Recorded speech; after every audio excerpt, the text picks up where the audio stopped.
Good morning student. आगे चलते हैं। लास्ट टाइम हमने लुईस अष्टक नियम के बारे में पढ़ लिया था। ठीक है, हेडिंग लगाओ।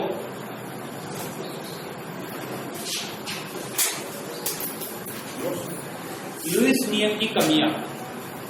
लुईस नियम की कमियां।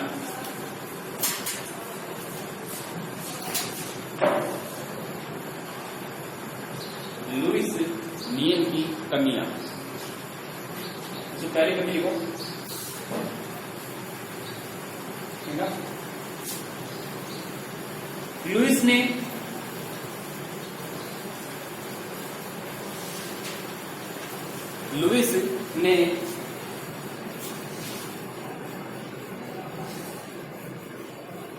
दो भिन्न स्पीशीज के मध्य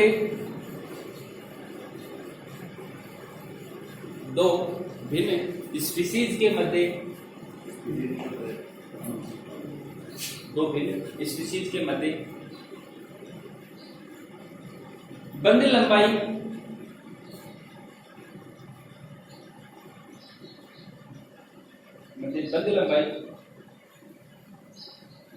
एवं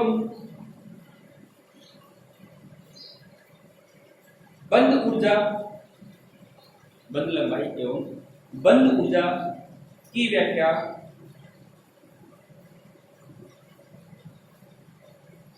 नहीं की।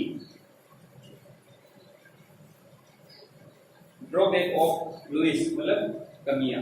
दूसरी लिखो भैया, it can't explain the type of same molecule.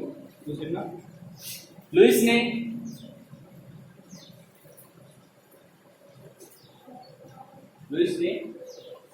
अणुओं की ज्यामिति का निर्धारण नहीं किया।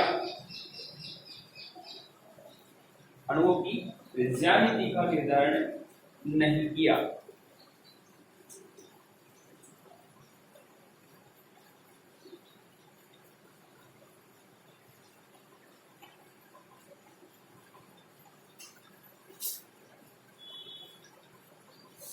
ठीक है, ये भैया था लुईस नियम। अब आपको बता दिया लुईस बेस क्या होता है, लुईस एसिड क्या होता है, इनके अपवाद बता दिए थे। ठीक है, फिर हमने लुईस के टोटल अपवादों के बारे में बातें कर ली। ये अपना लुईस क्या हो गया यहाँ पे लुईस हो गया। हेडिंग लो वीबीटी, वैलेंस बॉन्ड थ्योरी, संयुक्ता बंध सिद्धांत। नहीं, संयोजकता नेट चैप्टर के नेट टॉपिक है। VBT वेरी इंपॉर्टेंट टॉपिक किसी की एग्जाम के थ्रू दिया। हर साल इसमें से 10 या 12 नंबर के क्वेश्चन पूछे जाते हैं। वैलेंस बॉन्ड थ्योरी, संयोजकता बंध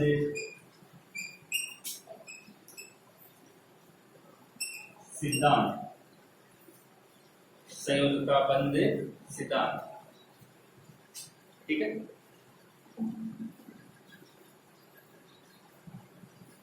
अब भैया इसको ध्यान से अपन पढ़ेंगे क्या है क्या नहीं है, इधर देखना। अगर मैं समझने की कोशिश करेंगे, दो परमाणु है, इनके बीच में संयोजकता किस प्रकार से बंध का निर्माण करती है, इसको एक्सप्लेन करने की कोशिश करते हैं।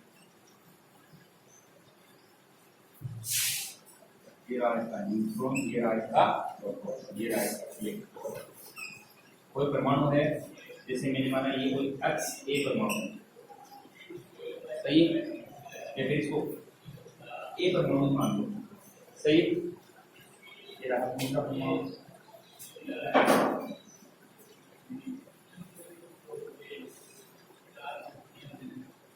और ये रहा इसका नाभिक। और नाभिक में क्या क्या पाया जाता है,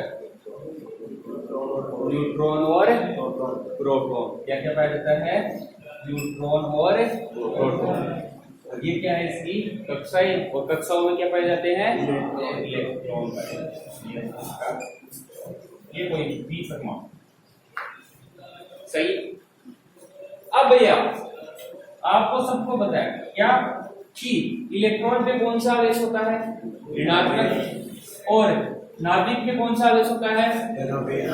धनावेश किसके कारण होता है? न्यूट्रॉन के कारण होता है या प्रोटॉन के कारण होता है? न्यूट्रॉन के लिए तो मैंने क्या बताया, एन फॉर न्यूट्रॉन, न्यूट्रल से आया था, और न्यूट्रल का मतलब क्या होता है? उदासीन। और पी फॉर प्रोटॉन, प्रोटॉन का मतलब पॉजिटिव, ठीक है। और इलेक्ट्रॉन में कौन सा आवेश होता है? नेगेटिव आवेश होता है, सही है। तो मैं ध्यान से देखना कि सर इस इलेक्ट्रॉन को एक तो इस ये अपना स्वयं का नाभिक अपनी ओर आकर्षित करेगा, सही है, और दूसरा इस इलेक्ट्रॉन को ये जो दूसरे परमाणु का नाभिक है वो भी अपनी ओर आकर्षित करेगा, सही बात है। अगर मैं इस इलेक्ट्रॉन की बात करता हूं तो इस इलेक्ट्रॉन को भी किया स्वयं का नाभिक अपनी ओर आकर्षित करेगा। क्यों करेगा? क्योंकि इसमें कौन सा आवेश है? माइनस, और इसमें कौन सा आवेश है? प्लस आवेश है, सही है। और इस इलेक्ट्रॉन को भैया ये वाला नाभिक भी अपनी ओर आकर्षित करेगा। ये तो हो गया अट्रैक्शन। अट्रैक्शन का मतलब होता है आकर्षण। इसका मतलब हो गया कि जो ए परमाणु है, अपना ए परमाणु है, उसको अगर मैं सबसे पहले अट्रैक्शन की बात कर लेता हूँ, आकर्षण की बात कर लेता हूँ। आकर्षण किन किन के मध्य लग रहा है ना? एक तो लग रहा है सर ए परमाणु के इलेक्ट्रॉन और बी परमाणु के नाभिक के मध्य खींच रहा है अपनी ओर। तो पहला पॉइंट तो ये हो गया क्या कि ए परमाणु का इलेक्ट्रॉन, सही है, एंड और बी परमाणु का नाभिक, सही है। एन और न्यूक्लियस, न्यूक्लियस का मतलब होता है क्या? नाभिक। ए परमाणु का इलेक्ट्रॉन और बी परमाणु के नाभिक के बीच में क्या लग रहा है? अट्रैक्शन लग रहा है। पहला पॉइंट तो ये हो गया, सही है। दूसरा पॉइंट क्या हो जाएगा कि ए परमाणु का इलेक्ट्रॉन और ए परमाणु के नाभिक के मध्य क्या लग रहा है? आकर्षण लग रहा है। अरे भैया इसमें कौन सा आवेश होता है? माइनस आवेश। और इसमें कौन सा आवेश होता है? धनावेश। तो ये क्या करेगा? इसको अपनी ओर आकर्षित करेगा। तो भैया दूसरा आकर्षण किसके मध्य लग रहा है कि ए परमाणु के इलेक्ट्रॉन और ए परमाणु के नाभिक के मध्य भी कौन सा फोर्स लग रहा है? अट्रैक्शन। अट्रैक्शन का मतलब क्या होता है? आकर्षण लग रखा है, सही। अब भैया मैं बात करता हूं दूसरा रिपल्सन। रिपल्सन का मतलब क्या होता है? प्रतिकर्षण। क्या होता है? प्रतिकर्षण। प्रतिकर्षण हमेशा दो समान आवेशों के मध्य लगता है, अरे बताया था। और आकर्षण किसके मध्य? दो अपोजिट आवेश।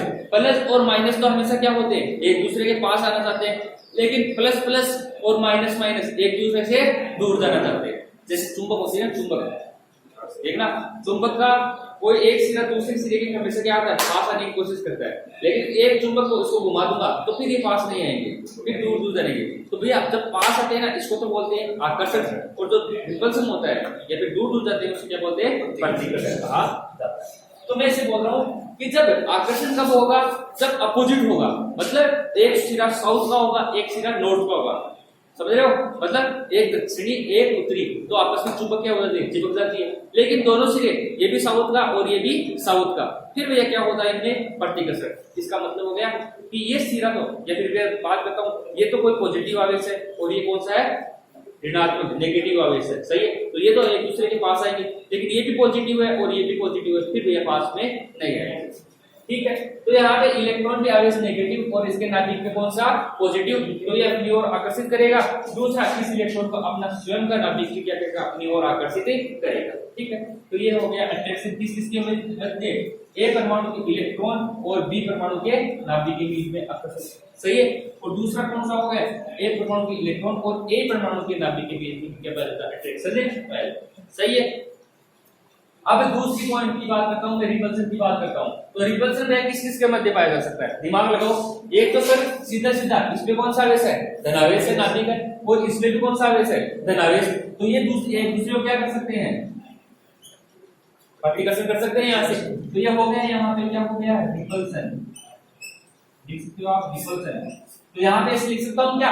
ध्यान से देखना कि ए परमाणु का नाभिक एंड और बी परमाणु का नाभिक आपस में क्या करेंगे? रिपल्सन, या फिर क्या बोलते हैं इसको? प्रतिकर्षण करेंगे। पहला पॉइंट तो ये सही है। ये दूसरा बताओ भैया, ये इलेक्ट्रॉन इस इलेक्ट्रॉन को प्रतिकर्षण करेगा या आकर्षित करेगा? प्रतिकर्षण करेगा। तो यहाँ पर भी हम बोल सकते हैं कि ये इन इलेक्ट्रॉनों के बीच में क्या लगता है? रिपल्सन लगता है, रिपल्सन का मतलब क्या होता है? प्रतिकर्षण। और इलेक्ट्रॉन और नाभिक के बीच में यहाँ पे क्या है? अट्रैक्शन। और इसके मध्य में क्या है? अट्रैक्शन। और इसके मध्य में क्या है? अट्रैक्शन। तो भैया दूसरा पॉइंट क्या हो जाएगा कि भैया क्या ए परमाणु का इलेक्ट्रॉन और बी परमाणु के इलेक्ट्रॉन के मध्य में क्या लगता है? रिपल्सन लगता है। सही है। अब ये कोई अणु बन गया, परमाणु और परमाणु मिलकर आपस में किसका निर्माण करते हैं? अणु का निर्माण। अब ध्यान से देखना भैया, मैं बताना क्या चाह रहा हूं कि एक तरफ तो लग रहा है आकर्षण और एक तरफ लग रहा है रिपल्सन। जितना ये इसको खींचेगा तो उतना ये इलेक्ट्रॉन इस इलेक्ट्रॉन को क्या करेगा? प्रतिकर्षित में करेगा। ठीक है। अब आकर्षण और प्रतिकर्षण बल जब बराबर हो जाएंगे, मतलब ये इसको खींचेगा भी और इसको पुल भी करेगा, मतलब जितना खींच रहा है उसको उतना अलग करने की कोशिश कर रहा है। अब जब ये खींचना और प्रतिकर्षण करना इक्वल हो जाएगा, मतलब अब सर ना तो ये खींच रहा है ना ही इसको आकर्षित कर रहा है। अब क्या हो गया? ये अणु यहाँ पे क्या हो गया? स्थायी हो चुका है। सही है। और स्थायी होने के पश्चात इन दोनों परमाणुओं के जो बीच की ये दूरी होती है, इन दोनों परमाणुओं की बीच की ये दूरी होती है, इसे कहा जाता है बंध लंबाई। क्या कहते हैं? बंध लंबाई। दो परमाणुओं की बीच की जो दूरी प्राप्त हुई है इसे बोला जाता है क्या? बंध लंबाई। ये हो गई हमारे पास क्या प्राप्त हो गई? बंध लंबाई। अब एक बात बताओ भैया, ये बंध लंबाई कब प्राप्त हुई है? जब आकर्षण और प्रतिकर्षण क्या हो गया है? बराबर हो गया है। तो कब प्राप्त होती है? जब आकर्षण इज इक्वल टू क्या हो गया? प्रतिकर्षण ये हो जाता है, तो हमें क्या प्राप्त होती है? ये बंध लंबाई प्राप्त होती है। ये इंपॉर्टेंट है भैया, ये ध्यान रखना।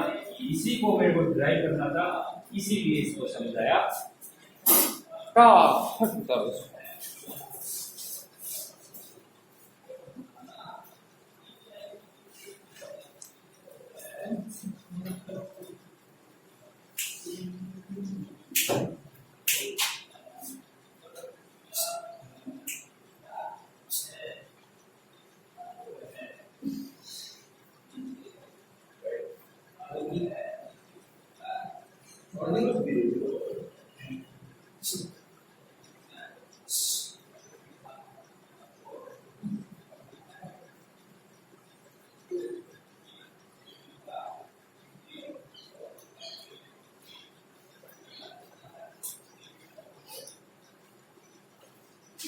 मेरे को जैसे लाइन लग रहा है तो इस टाइप का लटका है इसके साथ, और ये है अरविंद।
दी होती है। कुल यानी क्या होता है? कुल कुल एक तो होता है वंश, कुल बोलते हैं कुल, एक होता है कुल यानी सब, एक होता है बड़ा कुल, कुल वो कूल तो इंग्लिश का हो गया, कूल में ठंडा रहना है इंसान, कूल मैन कूल।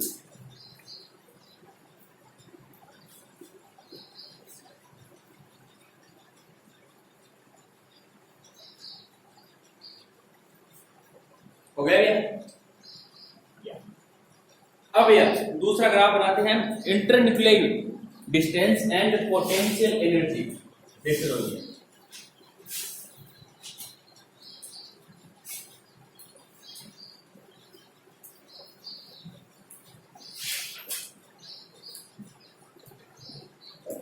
देखो में पोटेंशियल एनर्जी, स्थितिज ऊर्जा एवं इंटरन्यूक्लियर डिस्टेंस के बीच में दो परमाणुओं की इंटरन्यूक्लियर डिस्टेंस के बीच में ग्राफ बनाता हूं तो कैसा आएगा? जब भैया दोनों परमाणु बहुत ज्यादा दूर है तब तो ना तो क्या लगेगा आकर्षण लगेगा ना ही प्रतिकर्षण, तब इनकी पोटेंशियल एनर्जी कितनी होती है? जीरो। यहाँ पे कितनी होती है? जीरो। ये हो गई जीरो, सही है। अब जैसे जैसे ये पास आएंगे तो ये इसका इलेक्ट्रॉन का नाभिक, ये इलेक्ट्रॉन और इसका नाभिक इसको क्या करेगा? आकर्षण करना स्टार्ट कर देगा, और जैसे जैसे आकर्षण करता है तो पोटेंशियल एनर्जी क्या होने लगती है? कम होने लगती है, घटने लगती है। पोटेंशियल मतलब होता है स्थितिज ऊर्जा, वो क्या आएगा? पास आने की कोशिश करेगा, ठीक है। अब पोटेंशियल एनर्जी घटने लगती है, ये सब घटने लगती है, सही है। लेकिन एक समय ऐसा आएगा जहां पे क्या होगा कि सर अब ये आकर्षण नहीं होगा। अब इसको मैं जैसे जैसे ये पास आ गया भैया, आना है इतना आ गया, ठीक है। अब जैसे जैसे इसको और पास लाऊंगा तो क्या लगेगा? इसमें प्रतिकर्षण। तो भैया ये जो वो बिंदु हो गया जहां पे आकर्षण और प्रतिकर्षण क्या हो जाता है? इक्वल हो जाता है, क्योंकि अब जैसे जैसे मैं इसको पास लाऊंगा तो क्या होने लगता है? इसका प्रतिकर्षण, इसका मतलब ग्राफ आपस में ऊपर चलने लगता है, इस जाता है भैया। तो इस पॉइंट पे जहां पे आकर्षण और प्रतिकर्षण क्या हो जाता है? बराबर हो जाता है, तो वहां पे हम क्या बोलते हैं? उसकी बॉन्ड लेंथ या फिर बंध लंबाई प्राप्त हो जाती है। तो भैया ये तो हो गया हमारा क्या? अट्रैक्शन। अट्रैक्शन का मतलब क्या हो गया? आकर्षण किस किस के मध्य? बात कर सकते हैं इलेक्ट्रॉन, ए का तो इलेक्ट्रॉन और बी का नाभिक आकर्षण लगता है, और इसी प्रकार से बात कर सकता हूं बी का इलेक्ट्रॉन ए का नाभिक, इनके बीच में भी क्या लगता है? आकर्षण लगता है। और ये वाला पॉइंट यहां से ये वाला पॉइंट किसका हो गया? रिपल्सन। रिपल्सन का मतलब क्या हो गया? प्रतिकर्षण। और प्रतिकर्षण किस किस के मध्य हो सकता है? इलेक्ट्रॉन इलेक्ट्रॉन के मध्य और नाभिक नाभिक के मध्य प्रतिकर्षण। लेकिन जो ये पॉइंट प्राप्त हुआ है यहाँ पे हम बोल सकते हैं क्या कि सर ये एक तरीके से बॉन्ड लेंथ या फिर क्या प्राप्त हुई है? हमें बंध लंबाई प्राप्त हुई है। और बंध लंबाई कब प्राप्त हुई है? क्योंकि इस पॉइंट पे क्या अट्रैक्शन, आकर्षण किसके बराबर हो जाता है? रिपल्सन के इक्वल हो जाता है। तो भैया हमें जो बंध लंबाई प्राप्त हो जाती है कौन से पॉइंट पे? इस पॉइंट पे जितना अट्रैक्शन लगता है उतना क्या लगता है? रिपल्सन लगता है। तो यहाँ पे हमें क्या प्राप्त हो जाती है? बंध लंबाई प्राप्त हो जाती है। तो ये ग्राफ होता है पोटेंशियल एनर्जी और इंटरन्यूक्लियर डिस्टेंस के मध्य, जब परमाणु बहुत ज्यादा दूर होते हैं, मतलब त्रिज्या बहुत ज्यादा है भैया, ठीक है, तब तो ना तो अट्रैक्शन लगता है ना ही रिपल्सन लगता है। लेकिन जैसे जैसे आते हैं तो सबसे पहले क्या लगता है? अट्रैक्शन, मतलब ये नाभिक क्या करेगा? इसके इलेक्ट्रॉनों को अपनी ओर खींचेगा, तो ये परमाणु इस परमाणु की क्या आने लगेगा? पास आने लगेगा, ठीक है, आ गया। अब जैसे जैसे यहां तक आ गया भैया, अब क्या होगा? मैं जैसे इसको पास बनाऊंगा तो क्या होने लगेगा? रिपल्सन होने लगेगा, मतलब पोटेंशियल एनर्जी का मान क्या होने लगता है? बटल में। लेकिन वह पॉइंट जहां पे आकर्षण और प्रतिकर्षण क्या हो जाते हैं? बराबर हो जाते हैं, मतलब जितना खींच रहा है उतना ही क्या कर रहा है? रिपल कर रहा है, मतलब दूर दूर कर रहा है। लेकिन ये अणु क्या हो जाता है? यहाँ पे स्थायी हो जाता है, मतलब ये खींचेगा भी और इसको रिपल भी करेगा, मतलब दूर दूर भेजेगा। लेकिन यहाँ पे क्या हो गया? ये स्थायी हो गया, जितना खींच रहा है उतना रिपल्सन कर रहा है। तो इस अणु की नाभिक से यहाँ तक दूसरे वाले नाभिक के जो बीच की दूरी होती है उसे क्या बोलते हैं? बंध लंबाई कहते हैं।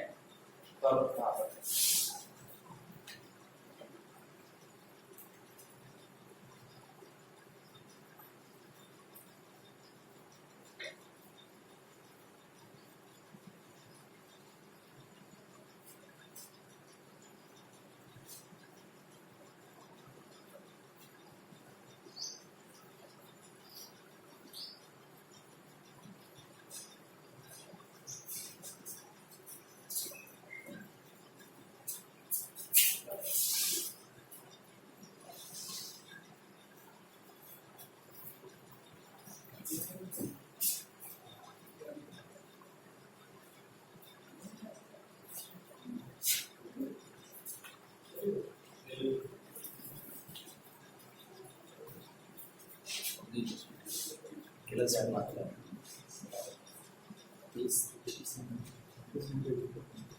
तो बढ़ेंगे।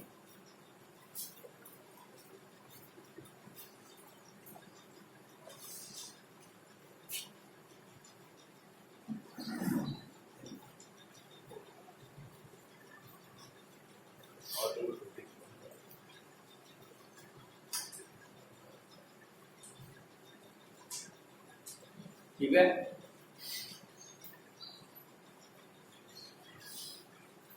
अपनी क्लास का कबीर है वो।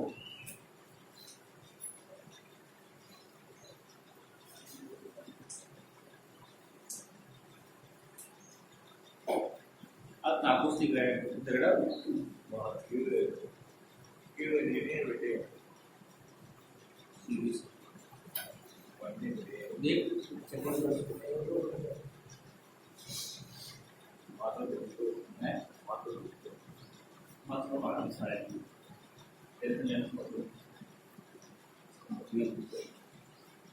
लिखो भैया, इसमें आगे लिखो, हेडिंग लिखो बंद ऊर्जा, बॉन्ड एनर्जी, बंद ऊर्जा।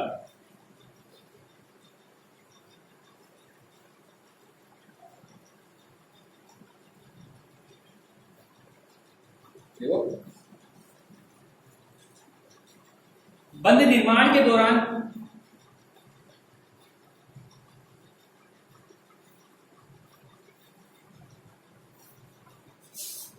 बंद निर्माण के दौरान बंद ऊर्जा का मान घटता है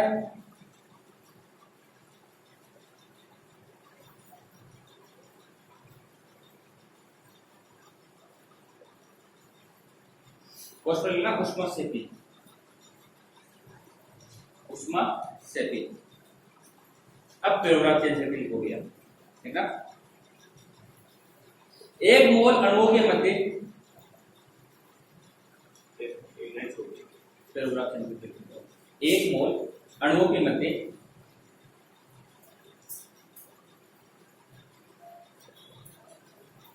एक मोल अणुओं के मध्य बनने वाले बंद, एक मोल अणुओं के मध्य बनने वाले बंद के दौरान, बनने वाले बंद के दौरान निकलने वाली एनर्जी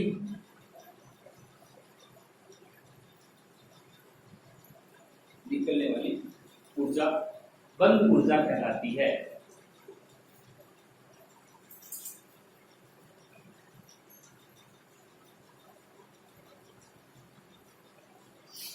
बंद ऊर्जा कहलाती है। अब ये ध्यान से देखना, मेरी बात ध्यान से। ये कोई एक परमाणु है, ठीक है, और ये रहा कोई बी परमाणु, मेरी बात ध्यान से समझना। अब इन दोनों के बीच में बंध बनेगा। मैंने एक बात पहले से बताई थी, एक तो होता है उष्मा शोषी और एक होता है उष्मा सेवी।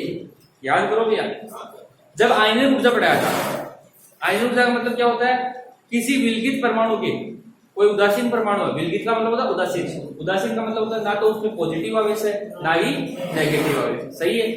किसी उदासीन परमाणु के, ये कोई परमाणु हो गया, जैसे मान के चलो ये परमाणु, सही है, ये रहा इसका नाभिक, नाभिक में क्या पाया जाता है, न्यूट्रॉन और प्रोटॉन, और इनकी कक्षाओं में क्या पाए जाते हैं, इलेक्ट्रॉन, ठीक है। ये कोई उदासीन परमाणु है, इसमें ना तो कोई आवेश पॉजिटिव है ना ही नेगेटिव आवेश है, सही है। किसी उदासीन परमाणु के बाह्यतम कोश से, ये रहा बाह्यतम कोश, सही है, बाह्यतम कोश से एक इलेक्ट्रॉन को बाहर निकालने के लिए, अब भैया इससे मैं एक इलेक्ट्रॉन बाहर निकाल रहा हूं, एक इलेक्ट्रॉन को बाहर निकालने के लिए आवश्यक ऊर्जा, अब मैं इसको एनर्जी देके बाहर निकाल रहा हूं, सही है नहीं है। एक इलेक्ट्रॉन को बाहर निकालने के लिए आवश्यक ऊर्जा क्या कहलाती है, आयनन ऊर्जा कहलाती है। आयनन ऊर्जा का मतलब क्या होता है, फिर से समझना कि किसी विलगित या उदासीन परमाणु के बाह्यतम कोश से एक इलेक्ट्रॉन को बाहर निकालने के लिए आवश्यक ऊर्जा क्या कहलाती है, आयनन ऊर्जा। अब देखो आयनन ऊर्जा में मैं इलेक्ट्रॉन को क्या निकाल रहा हूं, बाहर निकाल रहा हूं, तो एनर्जी दे रहा हूं नहीं दे रहा हूं। तो जब एनर्जी ग्रहण करता है तो उसको तो बोला जाता है क्या, उष्मा शोषी। शोषी का मतलब होता है ग्रहण करना, उष्मा शोषी, ठीक है। और इसी प्रकार से मैंने आपको बताया था क्या, इलेक्ट्रॉन बंधुता, और इलेक्ट्रॉन बंधुता में क्या बताया था, किसी विलकित परमाणु के बाह्यतम कोश में एक इलेक्ट्रॉन को जोड़ने के दौरान, अब मैं इस बार क्या कर रहा हूं, इसमें से इलेक्ट्रॉन निकाल ले रहा हूं, एक इलेक्ट्रॉन और जोड़ रहा हूं, और इसमें एक इलेक्ट्रॉन और जोड़ूंगा, तो इन इलेक्ट्रॉन और इलेक्ट्रॉनों के मध्य क्या लगेगा, प्रतिकर्षण। तो भैया प्रतिकर्षण के दौरान क्या निकलती है, एनर्जी बाहर निकलती है। जब एनर्जी बाहर निकलती है तो उसे बोला जाता है उष्मा सेपी। क्या बोलते हैं, उष्मा सेपी। तो ये हो गया अपना उष्मा सेपी। तो भैया ध्यान रखना, जब भी कभी बॉन्ड का निर्माण होता है, जब भी कभी बंध का निर्माण होता है, ए और बी के बीच में जब भी बंध का निर्माण होता है, तो भैया ये परमाणु दूसरे परमाणु के पास में आएंगे, और पास में आएंगे तो भैया टकराएंगे, और टकराने के दौरान क्या होती है, एनर्जी बाहर निकलती है। एनर्जी बाहर निकलती है, इसका मतलब क्या हो गया, उष्मा सेपी। इसका मतलब इसे बता रहा हूं कि भैया जब भी बंध का निर्माण होगा तो एनर्जी बाहर निकलती है, और एनर्जी बाहर निकलती है तो ये प्रक्रिया कौन सी होती है, उष्मा सेपी होती है। सही है, इसको आपको ध्यान रखना है। हेडिंग लगाओ भैया,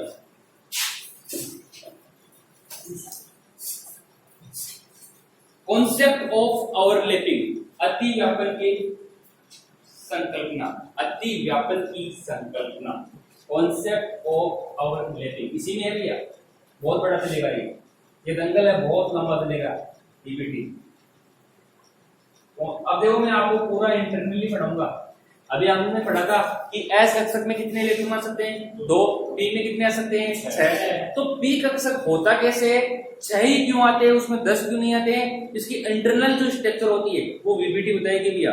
इसके प्रत्येक कक्षक की संरचना कैसी होती है, इसमें इलेक्ट्रॉन कहाँ कहाँ पाए जाते हैं, और कौन कौन सी अक्ष पे पाए जाते हैं, वो सारी बातें आप पढ़ेंगे भैया।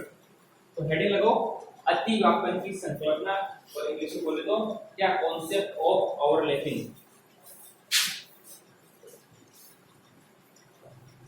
Concept of overlapping,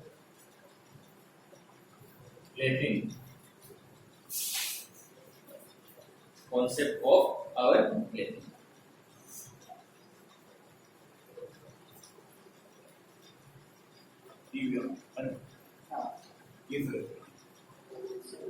संकल्प,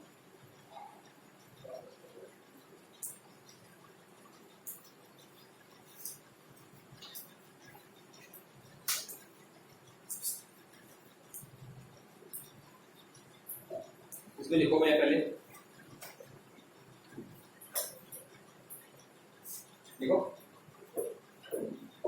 दो कक्षकों के मध्य,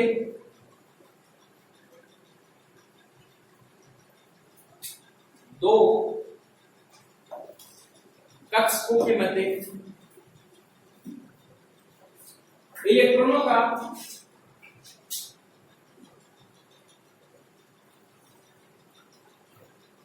अंतर संक्रमण या अंतः संक्रमण, लिखो इंटरमिक्सिंग, इलेक्ट्रॉनों का अंतः संक्रमण कक्षकों का अति व्यापन कहलाता है।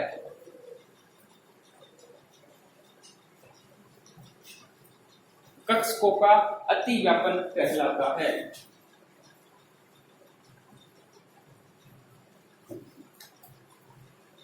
ठीक है भैया,